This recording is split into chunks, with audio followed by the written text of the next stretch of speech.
So y'all remember how the other day we talked with Suris about the former chair of the DNC launching a new Joe Rogan of the Left podcast? Well, the first episode dropped today, and I figured, hey, let's check out. Let's check out how it goes. Let's see the Joe Rogan of the Left in action for the very first time. And it is an episode with Tim Walz, so it might not be as insufferable as it initially appeared, because I like Tim Walz. But that being said, don't hold your breath. Let's take a look. Welcome to our very first episode of At Our Table with me, Jamie Harrison. The conversation you are about to hear. Okay, also, I do want to say right off the bat, this man would have a really good future reading bedtime stories on a YouTube channel, because I think he has a really nice voice to fall asleep to. With Governor Tim Walz was recorded before the brutal murders of Minnesota Speaker Emerita Melissa Hortman and her husband Mark, and the attack on Minnesota State Senator John Hoffman and his wife Yvette. Our sympathies go out to the victims, their families, and everyone in Minnesota affected by this terrible act of violence. Hello, Jack. Jim Water, CEO of Water here. Your residual check is attached. Thanks for your continued endorsement of our product. Jim Water, thank you very much for the $25 dono. Much appreciated. Also, everyone, have you ever realized how good water is? Water. Delicious. And is water technically considered nutritious? I don't know. We'll get our scientists on it right away. It's family talk. It's street talk. There's no frills, no fancy words. Good. Feel free. If you say a fancy word, you gotta put a $5 bill in the fancy word jar. That's the rule for the podcast. Free to drop F-bombs or whatever you got to do whenever you got to do it. Okay, I hope both of these men drop an F-bomb in the first minute. I hope in the first minute here they say fuck, because that would be great. Tim Walz should just immediately drop one.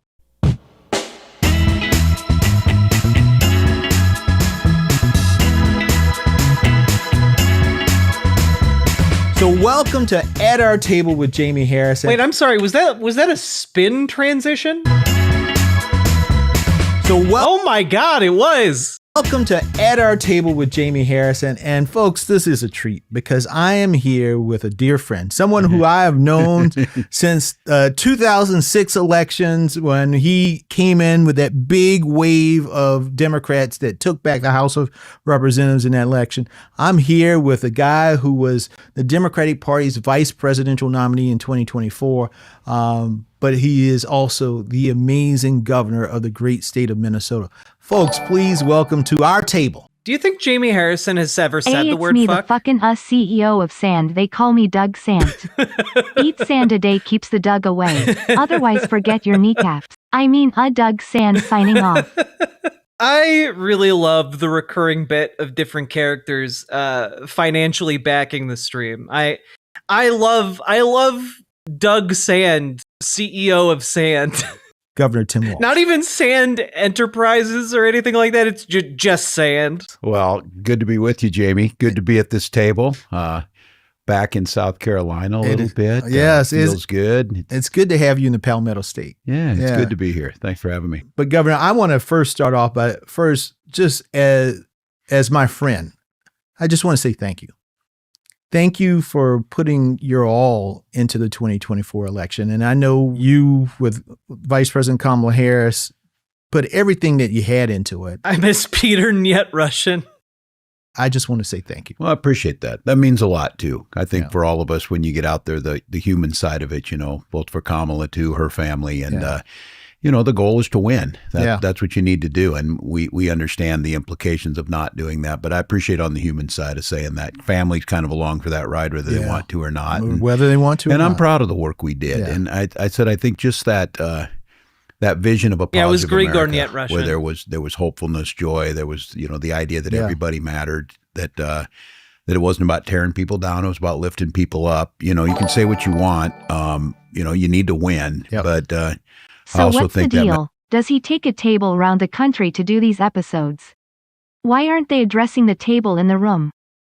Yeah, That is a good question, because the reverse shot isn't over the table.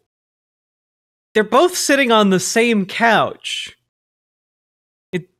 It's a weird setup for a podcast not like titled after a couch and instead a table. Message matters. To be honest, I am not a huge fan of Doug Sand. He's coarse and rough and irritating, and he gets everywhere. The knife is stuck. Thank you for the $5 dono. Vision matters. It's really, really important. And right now, I know that a lot of our folks in our party. I mean, there is a table right here, but also both of them don't look very. This couch looks very uncomfortable, and also I don't know if you're gonna have a podcast on a couch. Like, I feel like you should take your shoes off and get comfy. You know, in our political family are hurting right now. They're disappointed that we weren't able to win. They're disappointed that you're not in the vice presidential residence, that Kamala Harris isn't in the White House. And they're hurting now because... Yeah, honestly, if you're going to call it at our table, you should have just a comedically large table where you talk at each other from like opposite ends of it. You've been working here alone since then. Must be hard by yourself. Oh my, we're all out of pepper. I'm very sorry. It must be difficult to run a hotel by yourself. Well, yes, I suppose.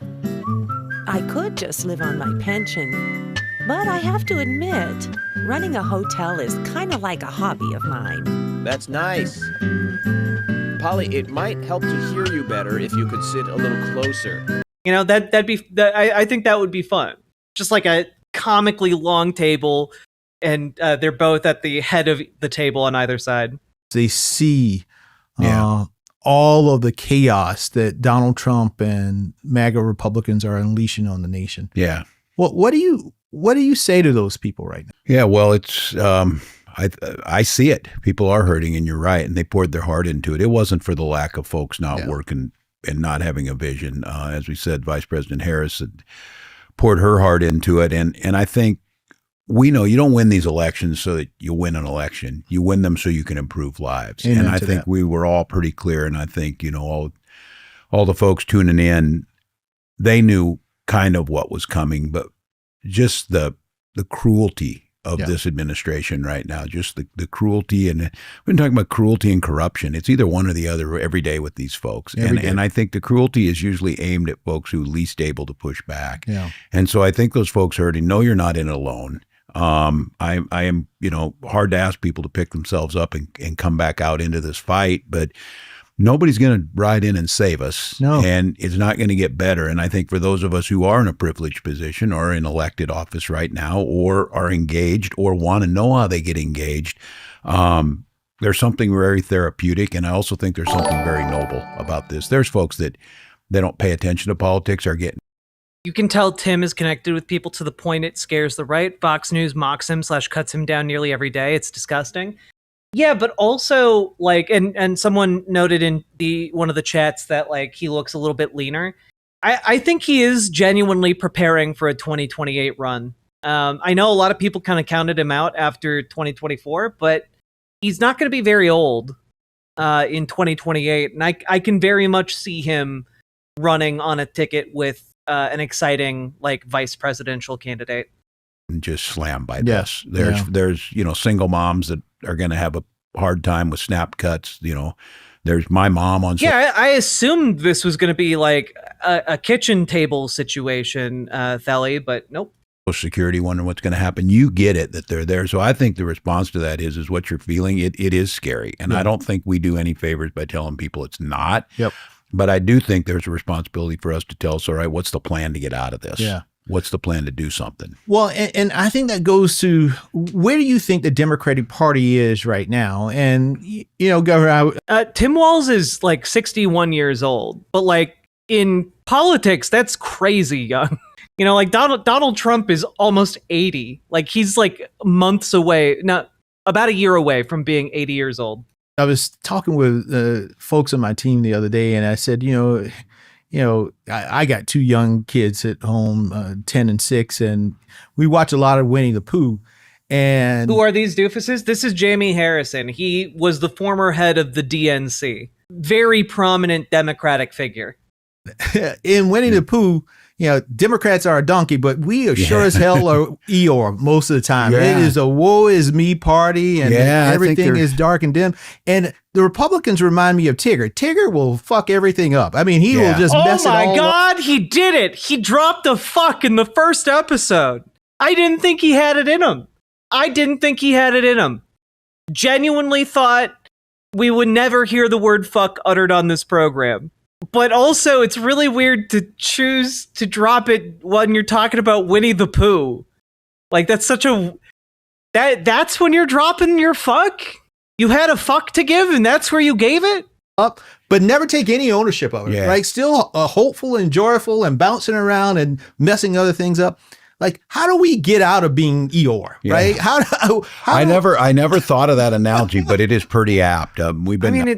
It's only apt for like the leaders of like the establishment Democrats, right? Like if you're like a Did they damn make sure Nindreen, that couch hadn't been defiled by J.D. Vance? Did they ask the cuck chair if it saw anything? Nindreen, thank you for the $100 dono. Very much appreciated. And thank you for protecting my precious, precious bones. Also, I like the idea that any couch in Washington, D.C. is just not safe. No couch is safe. No love seat unsoiled. Also, people asking, is this the Jamie Harrison, the former chair of the DNC that led the Democrats to utter and complete ruin? The answer is yes. That one. I've been saying, I use it. And yeah, it is an inappropriate like comparison to compare like Republicans to Tigger when like what they're doing is just like hyping up a hysteria and like a panic. It's just McCarthyism. That's not Tigger. Like, I don't know. Like the equivalent would be like if there was a hunter in Winnie the Pooh that was systematically slaughtering the woodland creatures and coming after Christopher Robin next. Analogy, we heard a woman in Georgia say, we're like deer in the headlights, cars coming at us, and we just stand there till we get run over. Look, I know your family, you poured your heart and soul into this. And the most difficult job is trying to build party, because one of the things that we value so much is we value that big tent. We value those individuals. It's the hunter who kills Bambi's mom. Voices. We value that individuality. I'll say this about Republicans. They'll put on the same uniforms, spout the same stuff, and walk in the same line a little bit. That doesn't get us anywhere. But I think getting back to what you're saying is I think it starts with having a candid, conversation like we're doing right here. Yeah. I hope Tim Walz tells him he really fucked up. You really fucked up the party, Jamie. That's the candid conversation right there. Acknowledging this isn't the woe is me, we're terrible or whatever, but we have to acknowledge. Somebody asked me, they said, well, what would you have done different in the campaign? One, for starters, we would have won. That would have been a good start. And they still make Winnie the Poohs. They made like a Winnie the Pooh movie like 3 years ago. And then backing back from that, look, you've got to understand the things that you can control. Yeah. And I do think there's a sense of that we're open and we're able to critique, but sometimes it ends there. Rather than saying, look, we're doing good things. We can do good things. We're the party of Social Security. We're the party of civil rights. We're the party of addressing climate change as a real threat. And we're the party of the working class. And we're in this business to lift folks up. And I think when we get these wins, when we know we're moving, there's got to be a little of that. I think the way you get people involved with that, I always said this as a football coach. One of the hardest things was when teams aren't very good or there's a tradition in schools, you probably witnessed this. There's nobody on the team. Well, nobody wants to be with folks who aren't winning and aren't doing something. You've got to show wins to people so they get on board. And that's a big believer that I talk a little bit about this in Minnesota. Look, we've got our problems, as you well know. We just, memorialized the 5th year of George Floyd's murder. So I don't want to make it like, we know our glass house. But the one thing we did in 23 was we got a 1-vote majority in our Senate, and we ran with that. We gave people free school lunches. We cut taxes. We did a child tax credit. We did 2040, full renewable energy. We moved fast, we moved quickly, and we moved on things that people could feel. So now all of a sudden, people are like, well, this is pretty good. Yeah. Things are working better. Yeah. There's jobs here. We're seeing this happen. I think too often, and I look, it's because we believe in governing. If I had to do it again, being part of it, I took a vote that I was willing to go home. They, remember the Tea Party thing with the ACA? Yeah, I said, well, I'm that. voting for healthcare, and I don't care if I go home. I'll go back and teach school because people need healthcare. Well, in that process to get the ACA, we kept compromising with Republicans, and they gave us nothing. Nothing. They gave us no. I'm really glad at least someone is admitting that, yeah, it is bullshit to work with Republicans. You cannot trust them, and they have stabbed Democrats in the back on bipartisan legislation time and time again. And what I want to hear next is the next level of that, which is that it is bullshit to try and play patty cake with people who are on the verge of leaving the party. If you're a John Fetterman type, if you're a Kirsten Sinema type, if you're a Joe Manchin type, the Democratic Party needs to play hardball with you. They need to get nasty. They need to actually keep you in line, because that is unacceptable bullshit. So the Build Back Better bill under Biden would have been exponentially better if not for Manchin and Sinema. It would have raised the minimum wage. We all remember when Kirsten Sinema killed the minimum wage increase. That should never have been allowed to happen. They gave us nothing. And we made a decision, well, let's do healthcare, and then we'll do the Employee Free Choice Act. And we weakened our labor unions. Yep. Now, look, this is hindsight. There's people smarter than me thinking. But the lessons I learned from that was, if you get the chance to be in power and there's things you can do to improve people's lives, you better do it. Because you remember, we had 60 votes in the Senate and the control of the House. And Barack Obama had a 70% approval rating. That's exactly right. And I do appreciate here that Tim Walz is basically saying, yeah, Barack Obama fucked up. Because that's pretty rare in terms of Democratic Party politics. Not 2, and not a 38% approval rating, and not 34 felony convictions. And we didn't have, what they had in resistance? They had Mitch McConnell and John Boehner. yes. So it wasn't like they had a charismatic person there. Not at all. all. And they stopped all that. They stopped all of it. They stopped all of that. Yeah, why can't Chuck Schumer get his shit together, huh? Hey, Jamie Harrison, as former head of the DNC, you got any insight on why Chuck Schumer isn't pulling a Mitch McConnell right now? And I think we stopped all of that because I would agree with you. We get so, as Democrats, and this is my biggest frustration, is that what's that saying about the perfect and the good, yes, right? Yes. But we will fight like hell against we'll fight like hell against each other, and I wish we could have that same type of fight against the other side when they are literally trying to tear apart our democracy. This is I wonder if anyone's going to bring up the financial, the lobbyist money, because the reason Democrats often don't fight is because they're compromised by corporate money.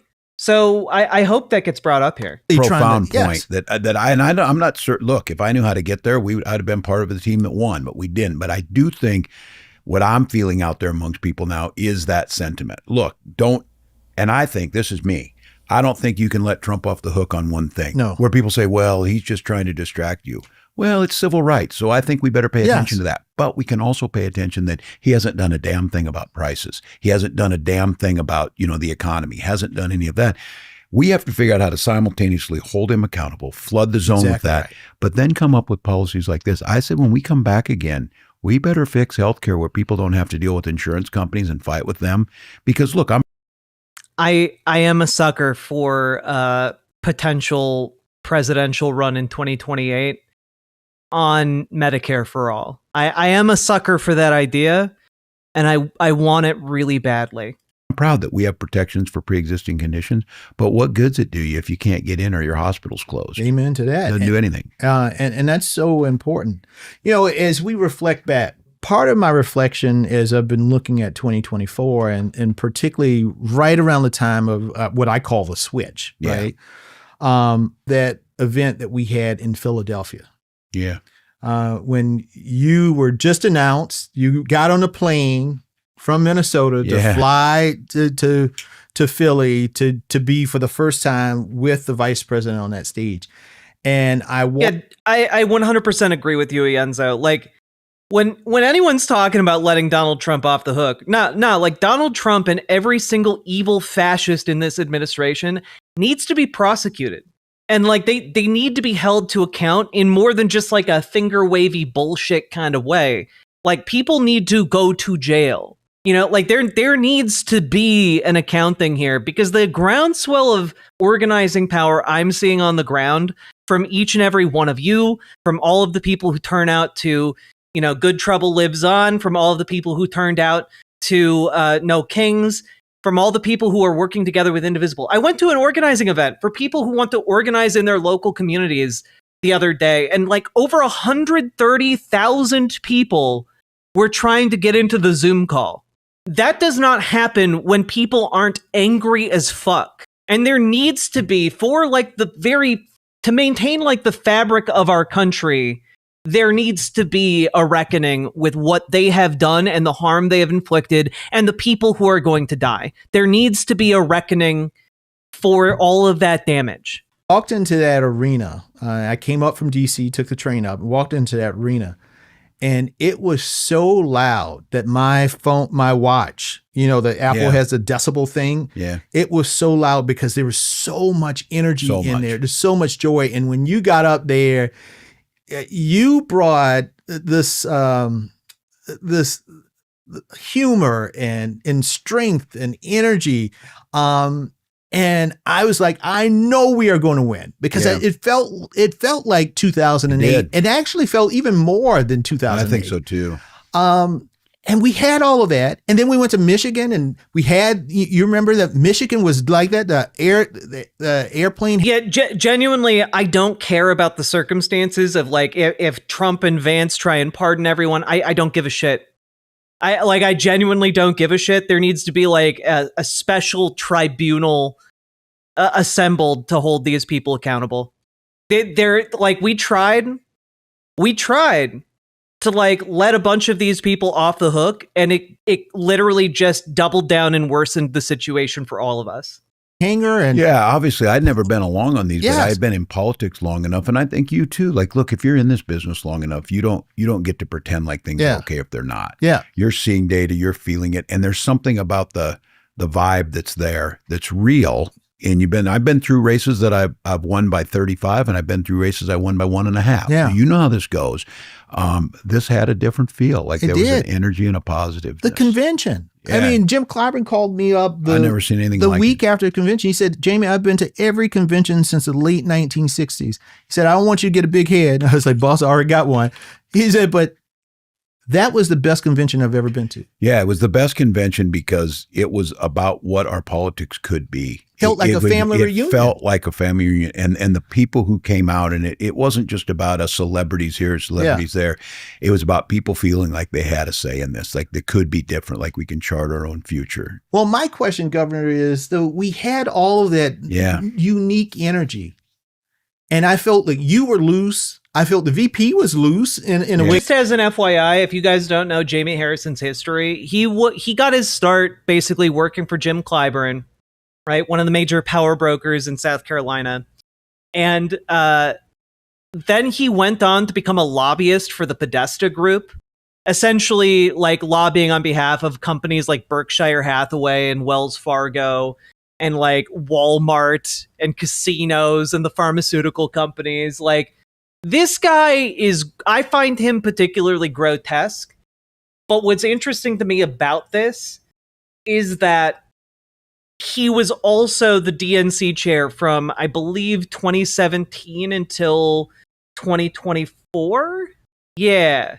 No, he DNC chair from 2020. He tried to become DNC chair in 2017. So from 2020 to 2024, he was the DNC chair. And like, he has only been in charge of the Democratic Party under Biden. And I feel like he fucked up. He fucked up so hard. But also bear in mind that because he's the former chair of the DNC, he has a lot of pull and power within the existing party.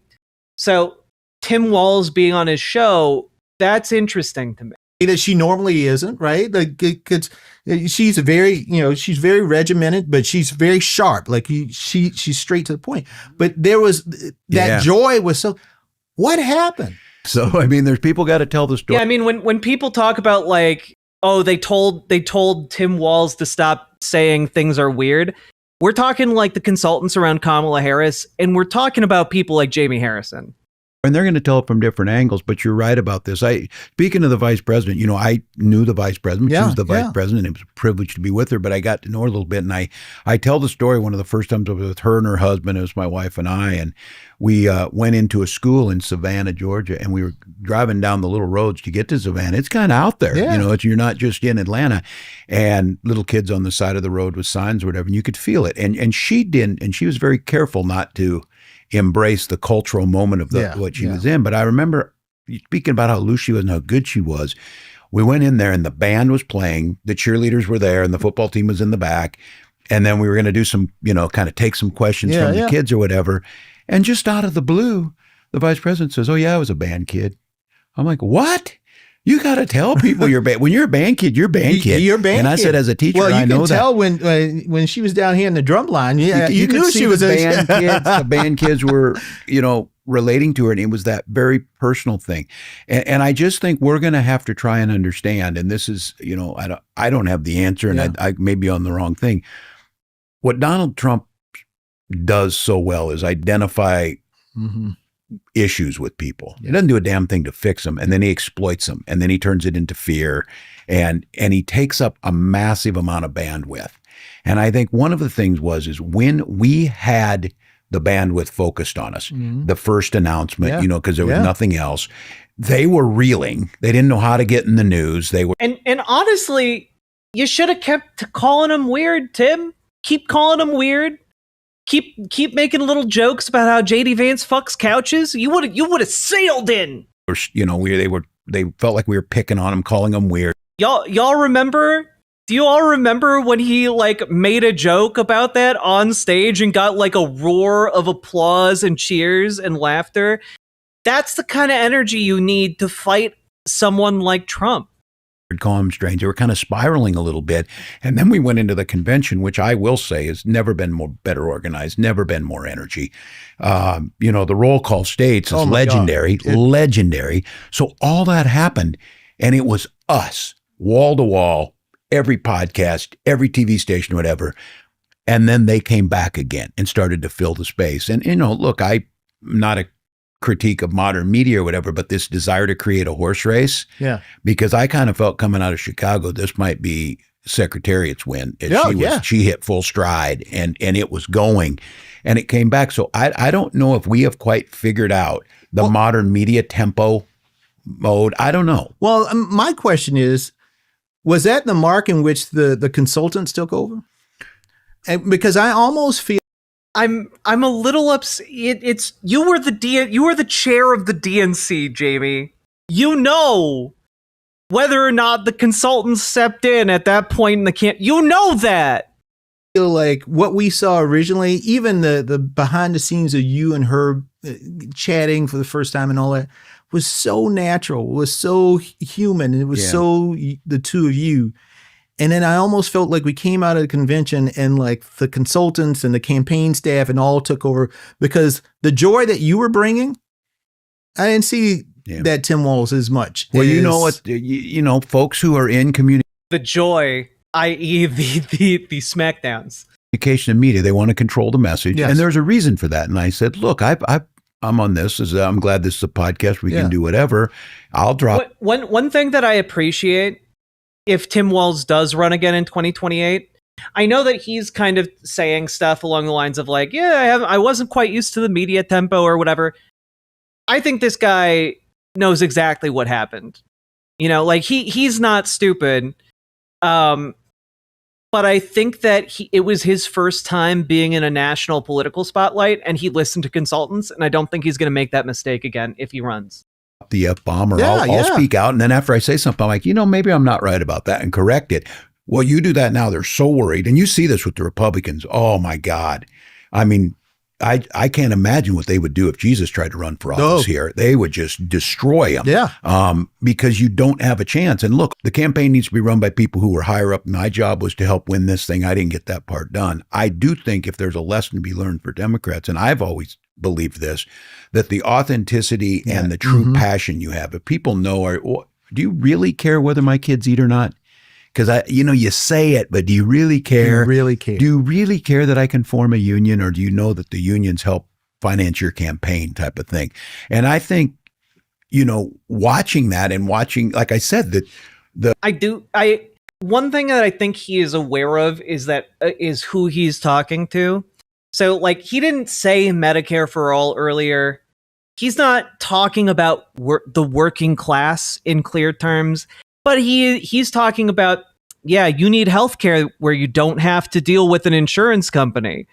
You need, to get people to believe you actually want them to form unions. I can appreciate the way he's adapted his presentation on these ideas to talk with someone like Jamie Harrison, who is, I'm going to go out on a pretty sturdy limb here and say Jamie Harrison is probably not a big fan of those ideas, considering his history with lobbying.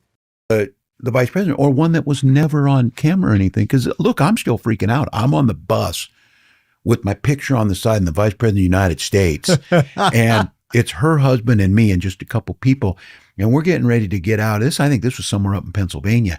And there was a big crowd of folks waiting for us across the street, a big crowd of folks that weren't with us, red hats and everything.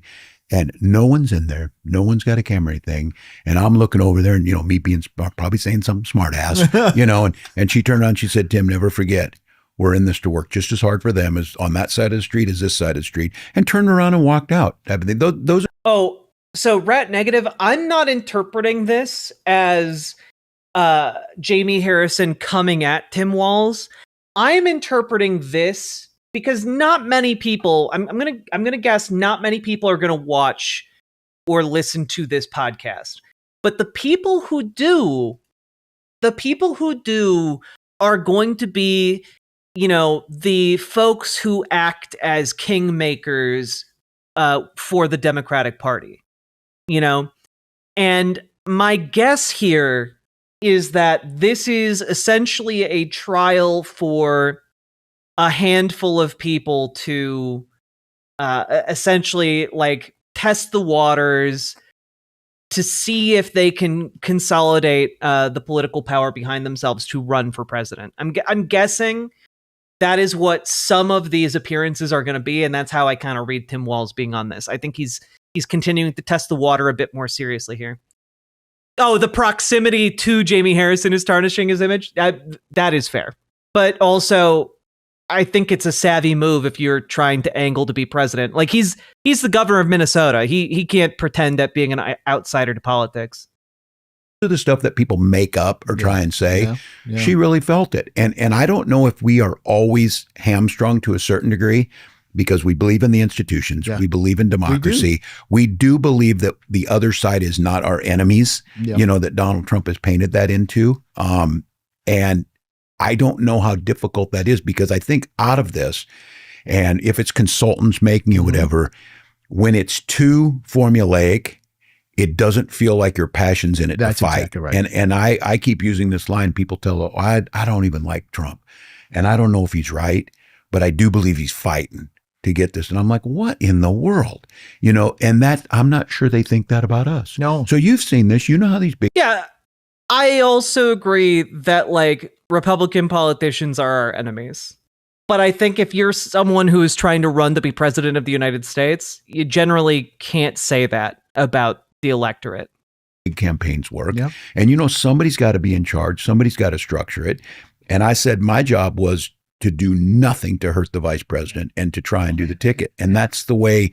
And I think somebody's got to be in there to put guardrails on. Yep. But I think we've gotten to the point where we think we can look at the numbers and that there's a binder you pull open. Yeah. These are people and emotions. And in this mode, people were scared. And look, that playbook of destruction on the other side, they will tear you down for whatever you do. They will make fake videos. They will do whatever. They'll do ever.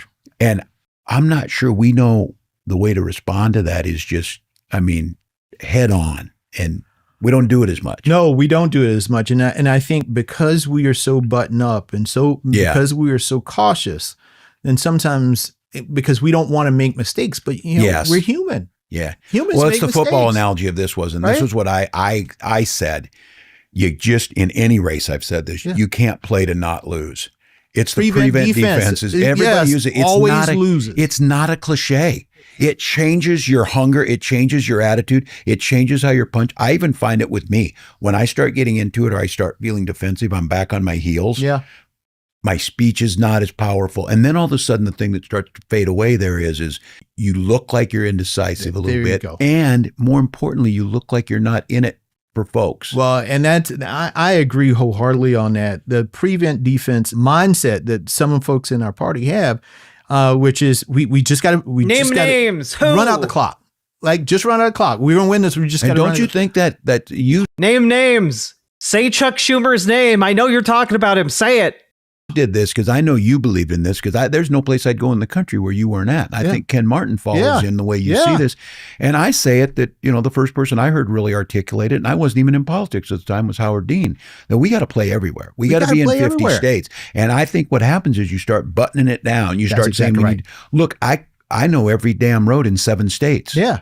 But I'm glad that I'm now in South Carolina. Yeah. I'm glad I was in Texas. I'm glad I was in Nebraska. And I think as a party to get broader on this, I understand with the Electoral College the strategy around the blue wall.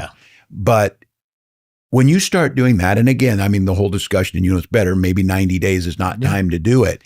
But I mean, the blue wall is what cost so many states their legislatures. Like it was such an obscene failure of the Democratic Party under Obama.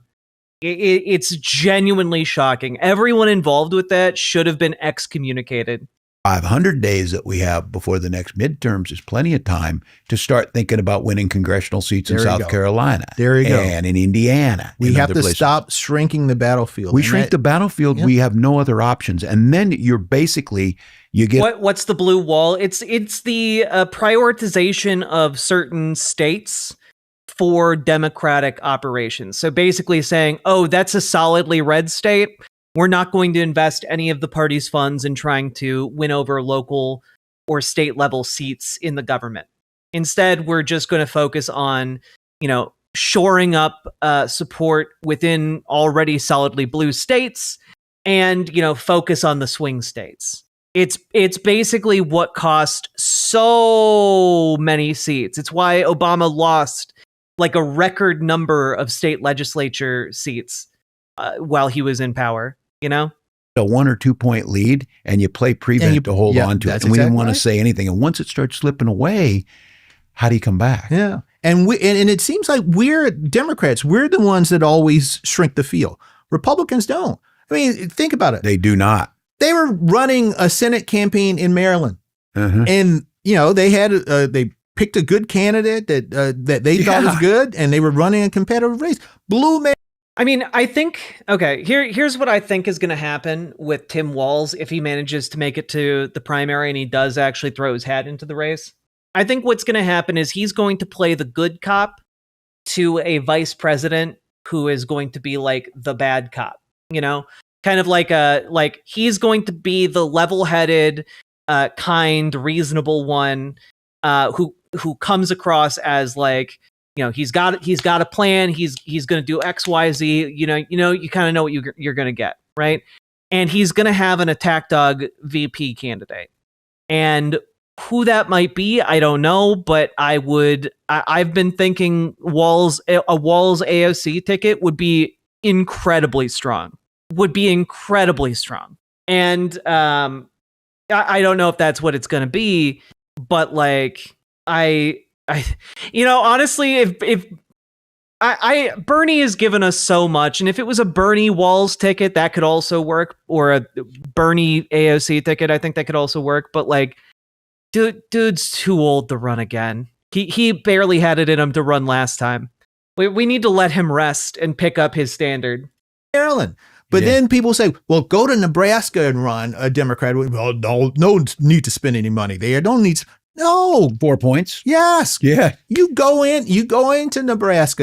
I don't think Mamdani can run for office, guys. Sadly, Mamdani, since he's born in Uganda, can't be vice president because the vice president has the same conditions as the president in order to run. He's also just too.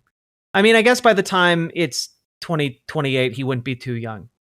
But that being said, Adam Presley, governor down in Mississippi, exactly 2 points. Right. 2 points to a Democratic governor, a progressive Democratic governor in Mississippi. And just think if over the years we were building a strong infrastructure in Mississippi, then we could compete. Well, I know this is you preach this for years, and I believe. Well, look, I'm sitting on the edge in 06, and it looks like it's going to be a pretty good year. But I'm in a district that had one Democrat since 1892. Yes, incumbent with 12 years, millions of dollars in the bank. I'm a school teacher who doesn't even know anything about politics, didn't know anybody, and I'm running, but we're starting to get some energy. Yeah. Well, the conventional wisdom at the time says we can't invest in that or whatever. Well, as that map started to broaden, there were some people that said, start investing. So in October, a little bit of investment. We've been working our butt off for 2 years. All of a sudden, we take a district that is strong Republican, Yeah, if it's a ticket like Walz, Pete Buttigieg, I will lose my shit, and it won't be pretty. And if that happens, I am going to disavow that ticket because holy shit, that would be a disappointment. And and Governor, that is why I don't think that's going to happen because I think Pete Buttigieg is just going to straight up try and run again. I'm not too worried about a Gavin Newsom attempt to at the primary because I don't think he's got the juice. But I am worried about a Pete Buttigieg because the libs fucking love Pete. I have told people about 26 in many ways, and you ran in 06. 06, those of us who were around in 06 and ran those races, 26 is starting to look more and more like the environment we had in 06 because you had a unified Democratic caucus. Yeah, I would say the fuck word if that happened. In the House. Midterm of an unpopular president. What do they see in him? They see someone who's competent. They think he's, the liberal wine moms think he's handsome. They think he's got enough experience. He grew a little bit of stubble, so that makes a difference for some people. Pete Buttigieg sucks though. He's just, I can't. He's not the guy who can rebuild this country. Overreached. Yep. Remember George W. Bush, even though he won in 2004, decided. Would Walz even let that happen? I would hope not, but I don't know. You have to remember, Tim Walz is also a liberal. He's not a socialist. He has some very liberal liberal mistakes from being governor of Minnesota. And it's not outside of the realm of possibility that he could cave into some kind of pressure to pick Mayor Pete. I would hope he wouldn't. I think he recognizes the need for actual commitment to policy in our current times. But yeah. Basically against Kerry, Republicans, they were already writing the epitaph for the Democratic Party. We were done. For a generation. We were done. People were saying the Democratic Party is buried after 04. And yet 2 years later, a no-name school teacher won, plus 51 others of us. 2 years after that, we have a junior senator from Illinois as president of the United States with a 70% approval rating, 60 U.S. senators, and the House by 60 votes. That's how fast this can change if it gets organized. Pendulum. But you've got to be there. You got to be there. And that's why I'm proud of Ken. I think Ken's going to build on what we started 4 years ago. But what you are doing, going all around the country, doing these town halls in Republican districts, I think that is so key. Oh, they hate that. Because you're giving people in those districts hope. Yeah. And what we forget, I've said this, Jamie, and I think I probably talked to you about this. You know that I'm a geographer. Yes. That's my training and at heart. I am convinced that 2000 election and the red-blue map has done more to destroy this country than whatever. Because what I'll tell you is, somebody looks at a map, it's just bright red here in South Carolina. Well, I'm going to find out there's an awful lot of progressive Democrats around South Carolina. Same thing is true in all these other places, but it also is true with us. Minnesota's a purple state, and people need to get these preconceived notions out of their head about where the Democratic Party, where leftists can find success. We need to abandon these old ideas. This idea that red states deserve what's coming. No, there are people who live and work and fight for better conditions in those states. Can't take those for granted. But once you do win, then you're able to expand it and do more. And I'm hoping that as we see this, we don't wait until, August of 2026. That's why the work right now. And you go to these districts, you see people rise up and they're tired of this. They want to speak out. And I'm telling you, there's a reason that their leadership told them not to do these town halls, because I did the town halls on the ACA. Yep. They're hard. I don't like Jamie Harrison, but honestly, I'm surprised he's not being a bigger piece of shit on this. To be completely frank with you guys, I'm actually a little surprised at him making the kind of electoral connections that he is. And it's a weird feeling. The difference between them and me was I was proud of the ACA and I was proud of what President Obama was doing. And I was glad to stand in front of them, whether they agreed or not. Yeah. These folks are not proud of what they're doing. If they are, they know they're in big trouble. I watched a United States senator in Iowa say, you're kicking people off supplemental nutrition and Medicare and people are going to die. And the response from a Republican United States senator is, well, we all die.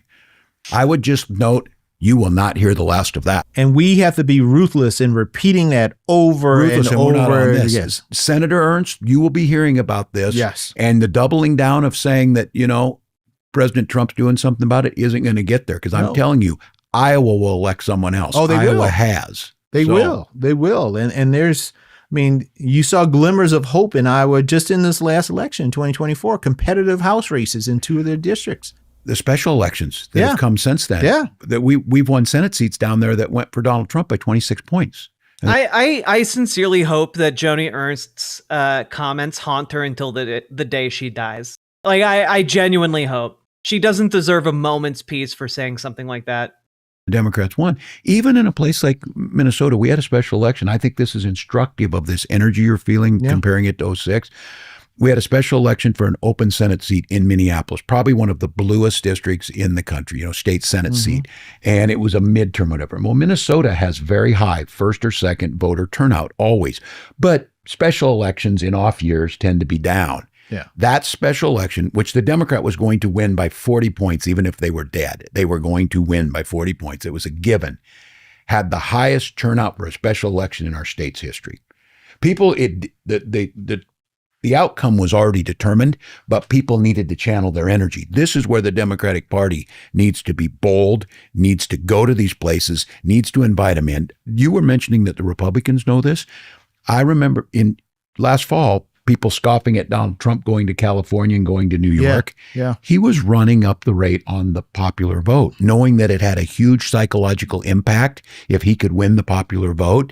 We could have been running up the score in Texas, in Houston, Texas. There you go. And in Dallas and in other places. In Florida. In Florida. I begged the campaign.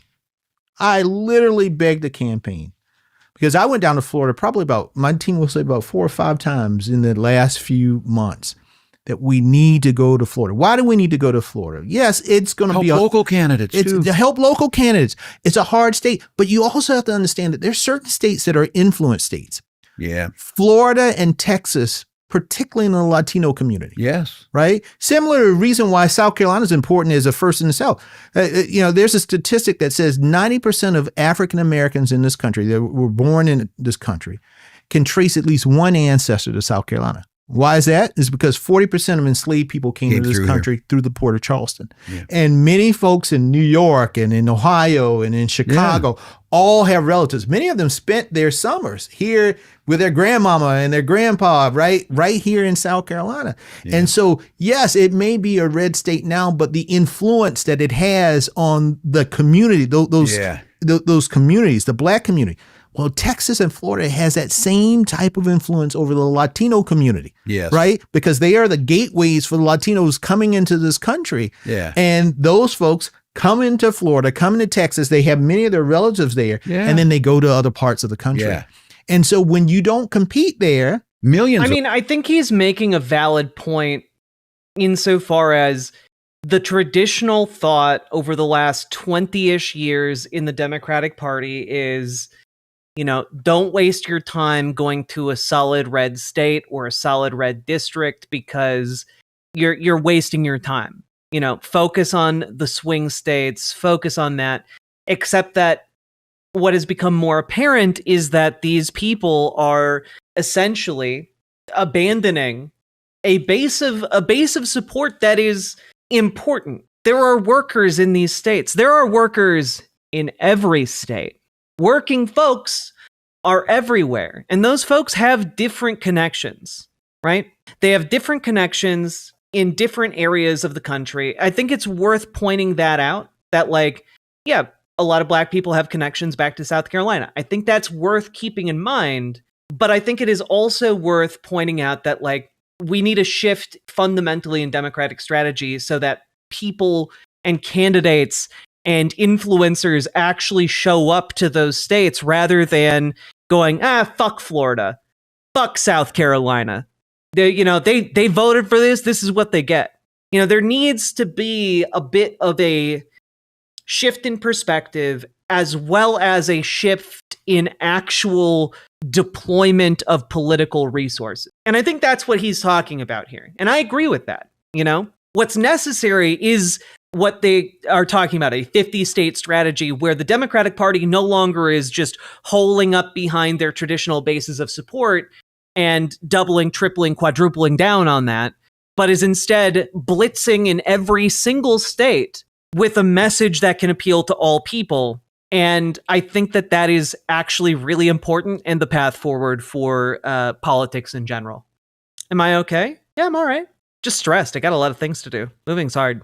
Votes. We may not win. Yes. We may not do it, but we will close the gap. You close the gap. And I would make the case the most. I don't know. I think about Anna Eskamani, or Dr. Anna Eskamani in Florida, and how great a local candidate she is, and how much people like her and the organizers that helped her campaign to flourish, how much they could do if the Democratic Party actually gave a shit about Florida, I think there could be some real movement there. Similar to Texas. I think there could be some real movement in Texas if, the proper messaging, the proper policies were actually turned into actions, actionable policy. Important elections we see are the school board elections in many of these cases of what they're trying. Crucial. And if there's no infrastructure there to help them, look, with me, I saw it. Minnesota has that strong party. Yeah. Ken was there. Ken was there. They were doing it. So what that means is if you're an unknown in a congressional district, there are party people who know. So I call up somebody like Deb Hoganson, a woman who works as a social worker in a town 3 hours from where I live, who I don't know anybody. She set up a little meet and greet, brought folks in, let me talk to them. Pretty soon those folks are now my volunteers to help out there. Without the party, you just don't have the infrastructure. People are like, the party. No, the party is a supportive mechanism to get there. If we invest, we being Democrats across the country. Vaughn 400, if Republicans lose bigly in the midterms, it depends on how bigly they lose in the midterms. That will determine how Trump reacts, right? If we take, and some of the numbers kind of indicate we might take the House and Senate, then there's some real there's some real blockage that we could do with Congress, right? if Democrats just retake the House, then there's not a ton they can do, and a more authoritarian overreach is likely. But, we should be working on organizing for our mutual defense right now in every state in the country. And then, that will aid in our attempts to retake the entirety of Congress in the midterms. And in the event that we don't do that, will help protect us from the worst of the authoritarian overreach. Invest in these state parties. The work that was done out there, and that Brandon Presley, at DGA with the Democratic governors, ran a hell of a race, got within 3 points against an incumbent. Yep. You've got 40% black voters, the highest in the country. Yep. And we can win in those places, but you can't win without infrastructure. No.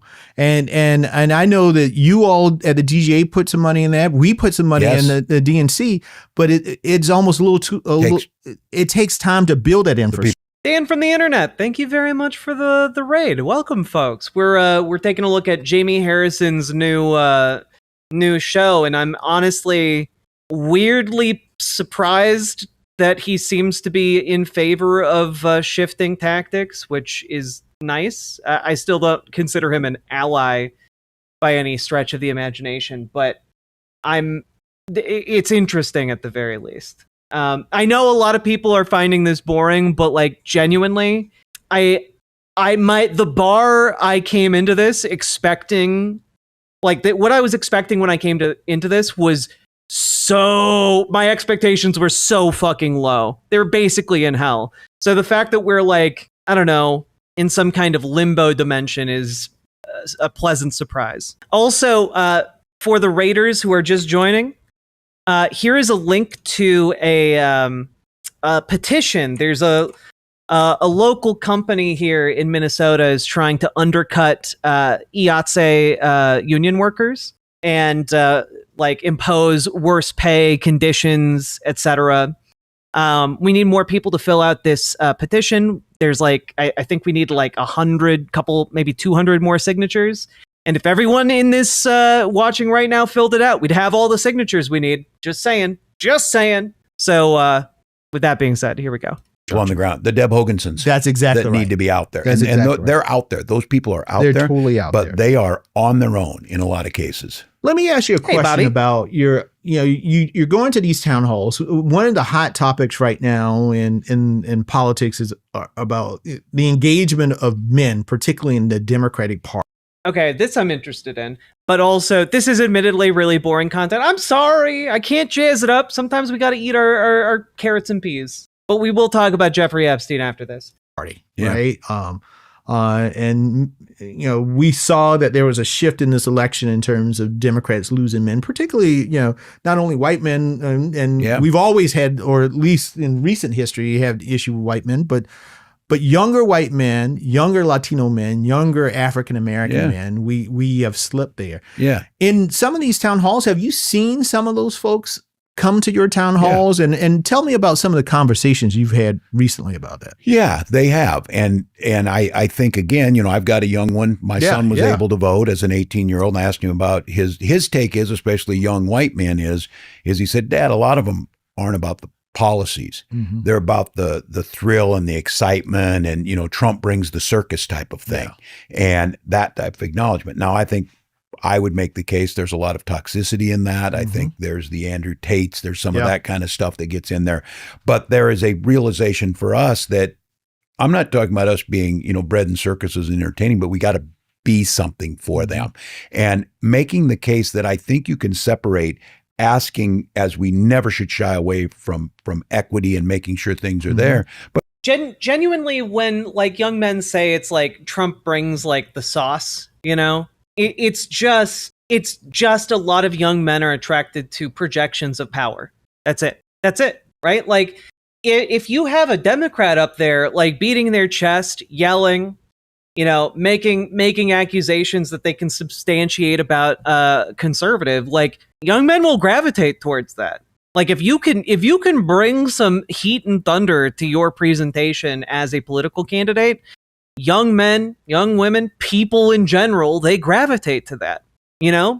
There's a reason why revival preachers are so wildly successful. And it is in part because of the theatricality, you know? Makes sense to me anyway. But also lifting up that we want people to be successful. And I would just share you with Jamie. This is one that Wes Moore is really good at and talked to me about, talking about black men and what happened. And he said, you get a lot of good-hearted politicians that'll come to black men in the community and talk about we restored felon voting rights. And he said, not knowing how insulting that is for these young men to say, look, I'm just looking for capital because I'm an entrepreneur. I've got my JD from Georgetown and I'd like to kind of do this. I'm thinking about starting this. Where you're missing the point about why are we narrowing it that it's about prison reform or something, and we do that rather than saying, and he talks about this is that Donald Trump sells snake oil or whatever, but it's capturing this idea of wealth and being able to be successful, which we as Democrats, we want people to pay their fair share, but why are we against people being successful like that? We can't be. Why are we against? We should talk about businesses. Not all businesses exploit their workers, and we get ourselves stuck in that. Oh, well, this is what I mean when I say Tim Walz is still, at the end of the day, a lib, you know?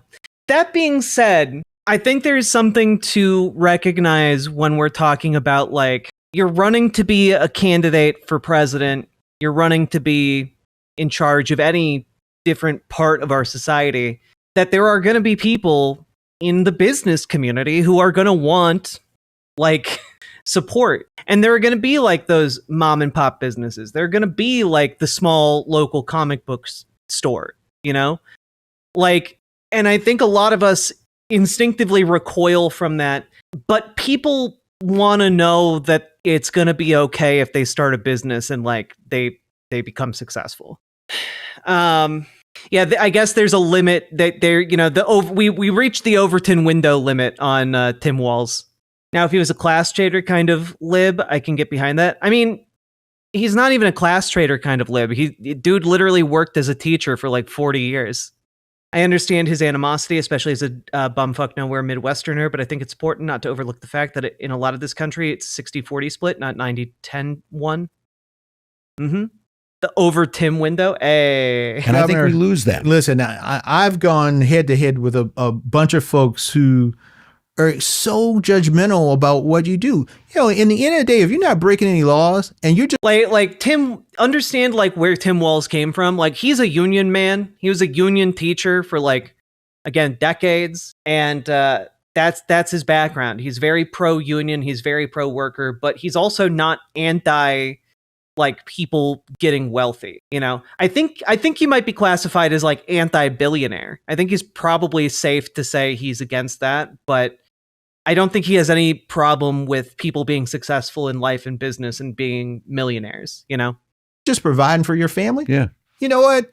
You go to many of the black communities, they're proud of you. They should be.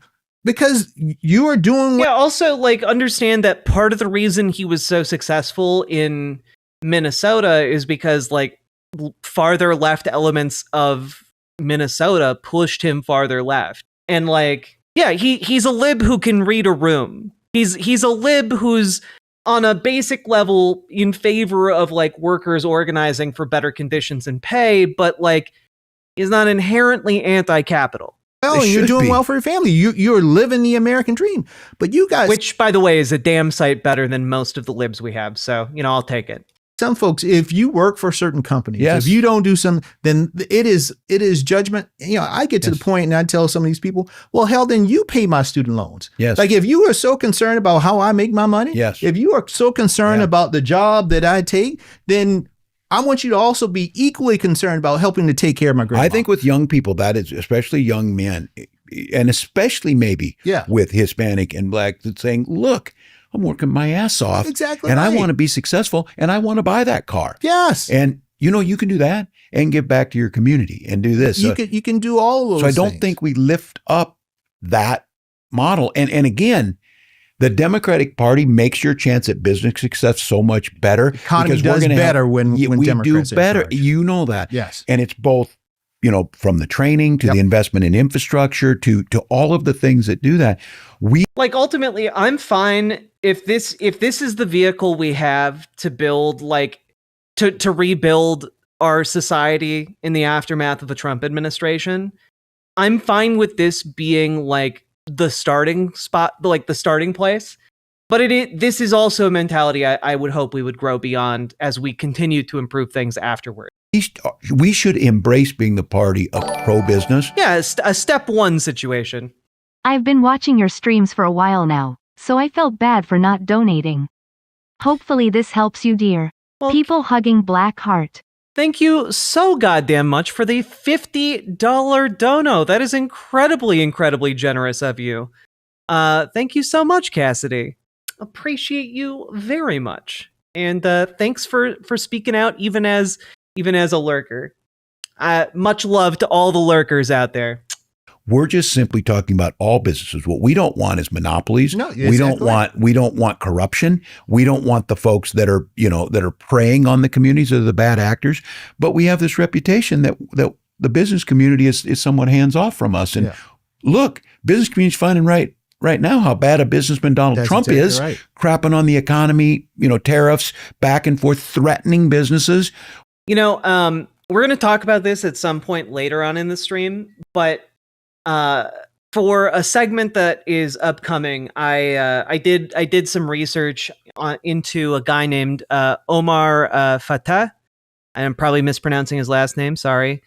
But he's running to be the mayor in Minneapolis here, and part of his campaign, and he's being like attacked by all kinds of conservative media right now across the country, and he's being called the Minneapolis Mamdani, which conservatives are using as an attack, but he's genuinely really cool.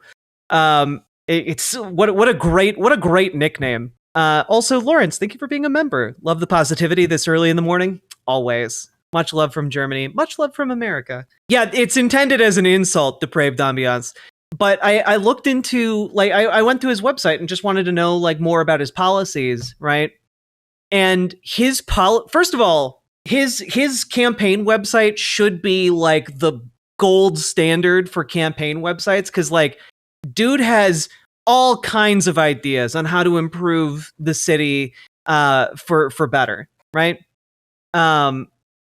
I think people looking at small business and snubbing their noses are really sleeping on building co-ops with the resources and opportunities and teaching about co-ops with the political power. I think that's a really good point, Nine-Tailed Witch. And I think maybe we need to get back to some of the roots of this channel, which is talking about how gay I am for worker-owned co-ops. I think democratic worker co-ops are genuinely the best thing and the vehicle we can use to get us to an actual functional socialist state. And I think we should pursue that, but that's a conversation for another day. But Omar Fateh has a section on his website. He's, by the way, a self-proclaimed socialist, and he is also endorsed by the DFL here in Minnesota. He's the Democratic endorsed candidate, at least in his district historically, but now he's running for the mayor. It's a whole thing. Anyway, he has a section on his website dedicated to small business, and one of the issues that is currently hitting a part of the city called Uptown is that there have been empty storefronts ever since the George Floyd protests, because a bunch of venture capitalists own a ton of the building spaces, and they figured out that they can just not Omar Fateh. They figured out they can just sit on vacant storefronts and wait to try and get Apple Store to come back and move in, and they make money off of just letting it sit vacant. They can write it off as a tax loss. And part of the issue is that now there are just tons and tons of storefronts that have been sitting empty for years. No, GamerG, I'm not talking about the Minneapolis DF. I'm talking about in his district. In his district, he's won the primary twice now. And last time he ran in his district, he won 90% in the general election. Let me talk about it when we actually do the segment. I just wanted to make a small aside so I could talk about the fact that this guy who identifies as a socialist has an entire section of his website dedicated to small business policy. and like implementing a vacancy tax and like an incubator fund so that like small businesses and local businesses can like start up in this section of the city. Riverboat Jack. It used to be about the gay AF co-ops, but now it's only tradwife wine boutiques. Stop watching so much Emma Vigeland. Pogo. I also watched the Majority Report today and heard Emma Vigeland talk about how much she loves wine. Thank you for the $5 dono, Uncle Gumbald. But yeah, he talks about the need for a vacancy tax that like escalates the longer a storefront is vacant. He talks about the need for creating like a citywide, kind of bureau for small business development that can like help immigrants who might not speak English very well to build up their company and find success. He's talked about like small business loans that are basically at 0% interest so that people can start up companies and like bring business and commerce back to this area instead of having it sit all vacant. And like what I mean by this is that there is a way you can be pro-business and still be a socialist. These things aren't necessarily at odds when we start looking at like the day-to-day activities in small communities. But that being said, I would prefer that we incentivize the development of democratic worker co-ops, but that is a conversation for another day. Anyway, back to this. Hopefully that made sense. What can you imagine threatening individual businesses saying you're going to do this or I'm going to do this as a leader?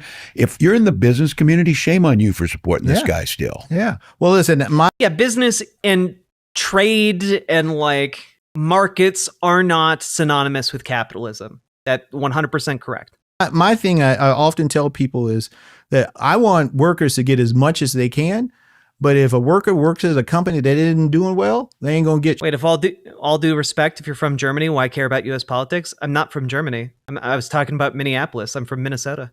Shit. That's right. Right? I mean... I've always said that about labor negotiating. I want the best contract possible. A broke company doesn't do anything. A broke company won't do it. I mean, it just won't. I think our message has to get there. And I do think that is a lot of with these young men. And look, I'm not the amateur social psychologist here, though. I know this as a school teacher.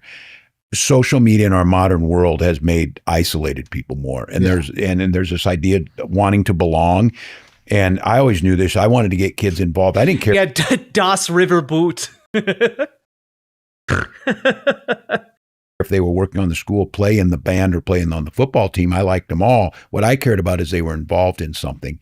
If they weren't, they would go find something to be involved in. And that thing might be on. Oh, yeah. I said, much love from America because someone did a membership and they're from Germany. On the other side of things, I think Donald Trump understands this about society. People wanting to belong to something. These rallies, he says nothing but stuff we listen to, and it's sadly, people from all around the world do need to pay attention to U.S. politics because we kind of export all of our bullshit elsewhere. Crazy or whatever. People aren't going to that necessarily to listen to him. They're going to be with community. They're going to be where a place they feel like they're valued. They're going to a place where they can share. And I said, Trump even gets the whole thing about, being part of a team.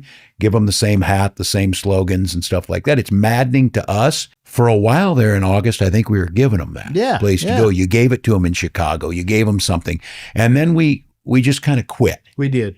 He didn't quit for 4 years. No. And we said, what's he doing out there doing that? I am from Ohio. I follow U.S. politics because it still affects me and my family.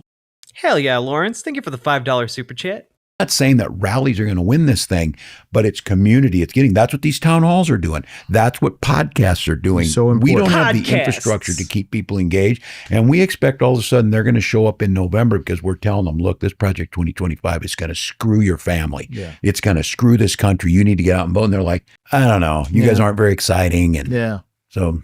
Let me ask you a question on Okay, I know this is absolutely immaterial to anything, but this cup is so goddamn close to the edge of this table. Like it's so close to falling over. It's been making me nervous the entire time. Also, and I do mean this, I think they should bring a cat in. Like if you're going to be sitting on a couch, get a cat to like come in and fuck up the recording sometimes. Adds a level of verisimilitude. Note. How did your family deal with the post-election? Like, Yeah. did you did you go into election day thinking we're going to win this? Yeah, I thought we were going to win. Yeah, and it was kind of I scary did for too. me because I got to be honest with you. I got a great job that I love in Minnesota, Yeah. being the governor, and then it's going to be vice president, which, Yeah. a little bit different. I thought we were going to win. And I say this of someone who I've gone into elections saying it's going to be nick and tuck. Yeah, We're going to need Yeah, but think of how great the content would be to watch the cat fuck up the podcast, right? Think of how great the content would be if, like, while Jamie Harrison was talking about all that, like, the cat did knock over the cup, right? Like, I think it'd be great. What an excellent addition to the podcast. this, we may not win. So it's not like I always like, oh, we're going to win No. when you're not. It's not that. But it just felt like it. The numbers were looking that way. I don't put a ton of stock into it, but it looked like things were trending. So we expected, we thought we would. When we didn't, obviously, again, it's not the, people said like, how are you handling whatever? And white men who run for vice president land pretty well afterwards. They'd be fine. This thing about, oh, aren't you crushed or whatever? I'm like, look, my thing for doing this is it's not about me and it's not about me being that. It's knowing that if I was vice president and Kamala Harris was the president, we would be helping expand Medicaid instead of getting rid of it. We would be working towards expanding renewable fuels. We would be expanding college opportunities. That was the sadness for me, that the lost opportunity of what we could have done. Yeah. Your family, as you well know, comes along for the ride with you. But we've always been partners in it. They're all in it. They know. And, my wife's attitude is she does this after every election. It takes her about 48 hours. And then, okay, what's next? Process it what's and the then next move on. fight? And That's she's good. back in the fight again. Yeah. And same thing with, I think, my kids. By the way, I do love Tim Walz and his wife. I like that Tim Walz is a wife guy. And, like, the few times she's, like, gotten up and spoken at some of these events, like, she does a really good job. Yeah. I would say, get the opportunity, how grateful I am, how people were. There were some, especially with my son Gus, who, if every father got the opportunity to see their son be proud of them, I would wish that for them. Well, I honestly believe that you and I were probably in the same boat on the convention, because I know I saw in your eyes and I saw just how you emote. You can say genocide, Strong Gamer. That's what's happening in Gaza. It's very sad, but that is what's happening. Sitting there on that stage to see how proud you were of your son. It was, and he was equally proud of you. Yeah, and it was really surreal. And that moment of humanity that you miss. No one here is going to clap back at you for that. All this, because look, this is the convention. Yeah, they're writing a speech. You know me. I said I don't like to use teleprompters. I didn't know how I was going to, and you can't help it, even if you've been doing this for a while, be pretty nervous. And then there was like a staffer that was coming around and said, it looks like the numbers are like there's 25 or 30 million people watching it. And I'm like, I don't need to know. I don't need to know. Like on TV, the hall is full. And then they said, there's a guest speaker going on right before you, Oprah. I said, oh, that's wonderful. That's wonderful that you would have this. So I'm all sitting backstage like, oh my God, and this was funny about Philadelphia. I was standing there with the vice president first time going out, and she looks at me and she goes, don't screw this up. I'm like, okay. But I'm waiting to go out there, and I go out there and it's Chicago.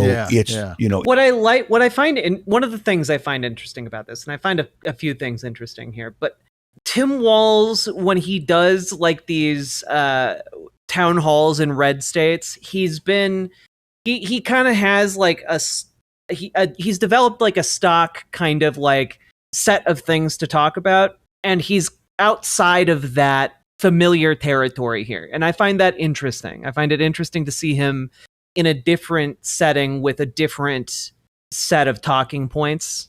And I even calling them talking points isn't really what I mean, but I hope you guys understand a little bit. Like, he's in an unfamiliar setting and like he's adapting to it, and I think it's a little bit more, it's not that he's not genuine when he's talking at like these no-show Republican town halls, but like, I don't know, he's performing for an audience in a way that I don't feel like he is here, I guess.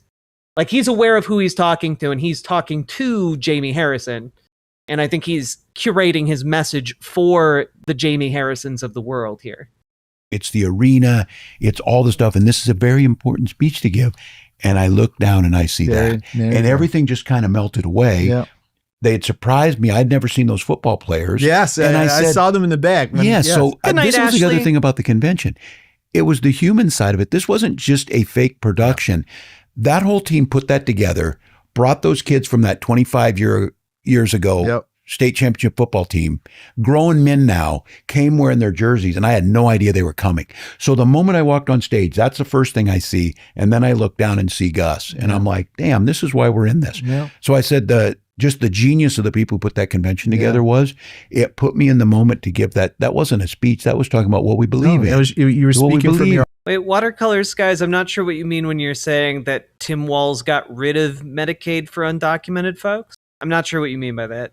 I'm pretty sure undocumented folks were never eligible for Medicaid. They should be, by the way.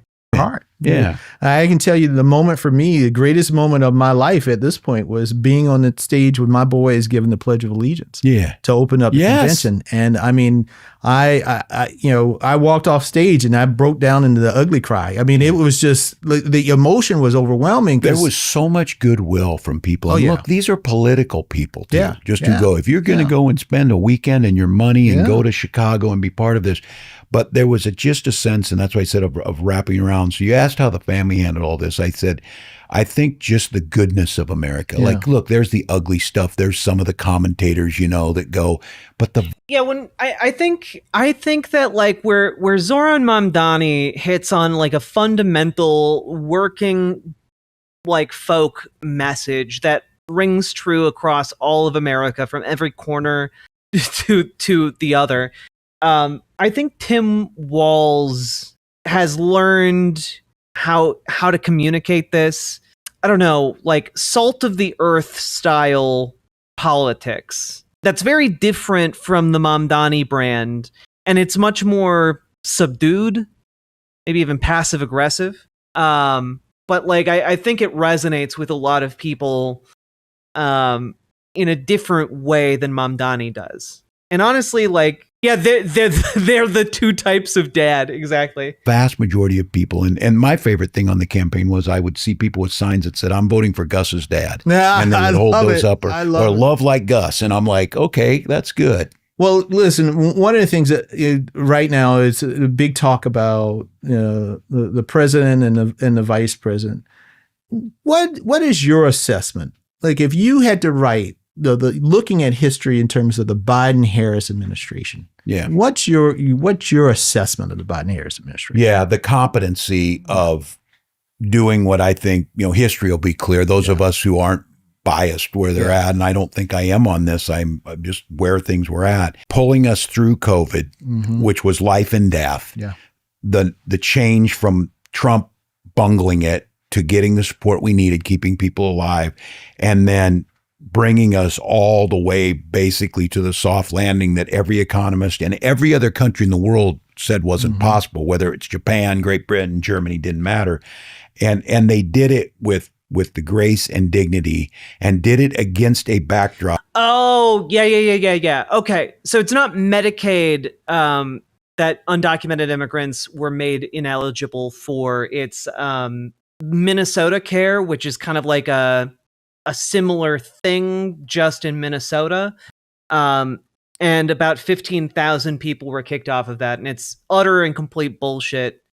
And it was done because at the time there was the budget needed to be passed, and the legislature was split between evenly between Republicans and Democrats. And that was one of the concessions that got made.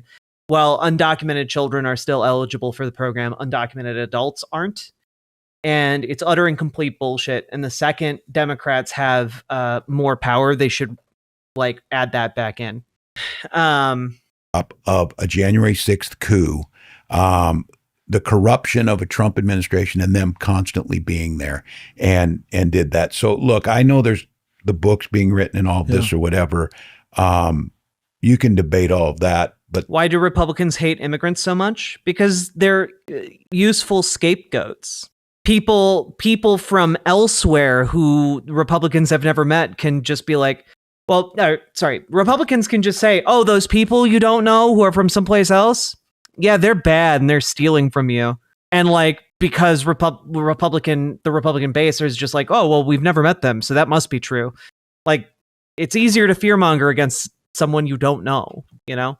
The presidency that Joe Biden and Kamala Harris ran saved lives, adhered to the principles that made America great, lifted folks up, and did it with dignity. Well, and they did it with a 50-50 Senate on a good day and a less than a 5-seat majority in the House. That's right. I mean, when you think about impossible, it almost really, impossible. I mean, particularly those of us who were there during the Obama days, again, with the 60 vote in the U.S. Senate, and when you compare the two, I mean, it's amazing what they were able to accomplish. And this is one I don't have this figured out yet, though. But the Republicans, they do not want us to succeed. No, and they were willing to bring the country down. And that, I would say, we want President Trump to be successful. He's not going to be because he's an idiot and the things he's doing. He's not going to be. But that's not because we don't want to help. And it's not because we're not going to be there or try and make it work. Joe Biden didn't have that. Everything they did was to go against him. Would Walz accept another run as VP? I mean, maybe with the right candidate, you know. We as Democrats are going to have to figure out, how do we protect our institutions? How do we work for the good of the American people, but recognize these are not good actors? No, they are not. They are not interested. Like, at the very least with Biden, I want them to attack and like justly point out that like Biden should not have tried to run again. You know, he shouldn't. They should point that out. There should be a little bit more criticism of the party, and not with like these little kid gloves that have been used throughout this show. Like it needs to be more direct. Like, if you're going to blame the consultants, call out the consulting firm. If you're going to blame like someone for sitting on their hands right now, call them out by name. You know, there needs to be like a little bit more shit flinging, frankly. Interested in, you know, they're not interested in a bipartisan solution to things. They are just interested in tearing down. And I've been saying it, you know, whether it's going after political opponents or blatant corruption, they're going to continue to do it. We have to figure out, and it's my contention is, that's by flooding the zone, by making the... Oh, and Tim, you don't need to give them the assist for civility reasons. I understand that for Minnesotans, the civility shit, it goes a long way here. Sadly, like a lot of Minnesotans are real big on civility. So like, it doesn't surprise me that Tim Walz would be. Counter arguments, and by showing the public, especially with governors like Wes Moore, governors that are out there, showing that we can do things differently. Last two quick questions. First question that people would kill me if I didn't ask. Are you thinking about running in 2028? I am not. And my job, and I say that, I am doing all I can to help build. I don't believe you. I don't believe you. I don't fucking believe you. The party and make sure whoever that person is wins. Well, we appreciate And that. I think we need to flood the zone with people.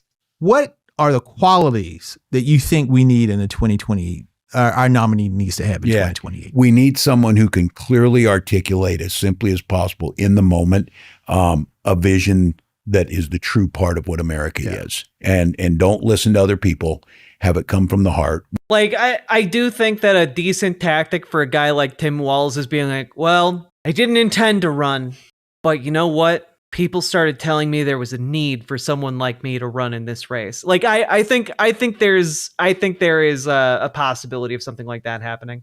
We've got them. Yeah. We see them. You know who they are. Yeah. They can do that. And then if they put forward Gavin Newsom, I'm gonna go ballistic. I'm gonna lose it. Like, if Gavin Newsom wins the primary, I'm gonna fucking scream for an hour on stream. Not even an hour, 10 hours of me screaming. An absolutely relentless motor to getting it done. Yeah. And I'm not encouraging people to start running for president right now. I'm encouraging the party and all of us to start running the campaign. We'll find the candidate when they're all out there. But the infrastructure and the excitement and the flooding the zone, all of us need to do that. I compared it to the old school mountain climbing expeditions. Oh, yeah, to be clear, Gavin Newsom is going to try and get that nomination, but we need to, in part, like, organize to prevent fascism from, killing us all. But also we need to organize specifically to stop Gavin Newsom. Like, I saw like a flurry of like We must now step up to oppose Gavin Newsom today on Blue Sky. And honestly, yeah. Now is the time to start like posting like every day, fuck Gavin Newsom. We aren't going to vote for him. Fuck Gavin Newsom. We're not going to vote for him. It just needs to be like a constant barrage of that. Like it needs to be utterly and completely clear. There's no wiggle room for that guy. Might be a snake, but there's no wiggle room here. You work for weeks to get there. And on summit day, whoever was in the best shape or the best person ready to go, the rest of the team would push them to the top, and the whole team got credit for summiting the mountain. Yeah. We're in that mode right now. I don't know who they're pushing to the top, but we need to be there, and all of us need to push. Amen to that. Amen to that. Last question I have. This is a question that we're going to ask all of our guests every week. If you had to sit your ass down. Wait, is Gavin Newsom the guy who crowed about changing the name of the bill? No. People are aroused. I haven't seen people so aroused in a very, very long time. That was Chuck Schumer. Gavin Newsom is the governor of California who keeps agreeing with Republicans every single time he has them on his show and talking about how good and right and smart they are. And like how all of his children love Charlie Kirk content and is generally just a gigantic piece of shit on trans issues. He also looks like a reject from like he got rejected for the main role in American Psycho. Like dude's gross. I don't like him. I despise him, and I have found him to be my enemy. Award. Who would you give it to? Any politician that you just believe, or anybody figure out there that you would just award the sit your ass down award? Because can I get in trouble and go viral on all this? Oh, let's do it. Kristi Noem. Oh, Kristi Noem. Yep. Kristi Noem, you are the recipient of the Tim Walz Sit Your Ass Down Award. Why? The cruelty goes beyond even Donald Trump and unnecessariness on this. And this is someone that I knew and worked with, shares my geography of out there, South Dakota, Nebraska, Minnesota. And this is just unnecessary pain being put on to people for no reason. And it's the least fortunate. I hope it goes down in history, posing in front of prisoners in a gulag type El Salvadorian camp. You should never come back from that. No. You should never come back from shooting your dog. From shooting your dog. Never come back from right. that. So yeah, that's mine. Well, I'll take that fight. The senators that confirmed her after shooting her dog, you have to look a little side eye at them. Well, Governor, thank you again for being at our table. Thank you for your heart. Thank you for all that you do for this party, not only in your state, but across the country. The same goes. You're a patriot, and I love you, my friend, so thank you. I'm glad you're out there. You inspire us. Keep up the fight. Thank you. Good to see you. Thank you.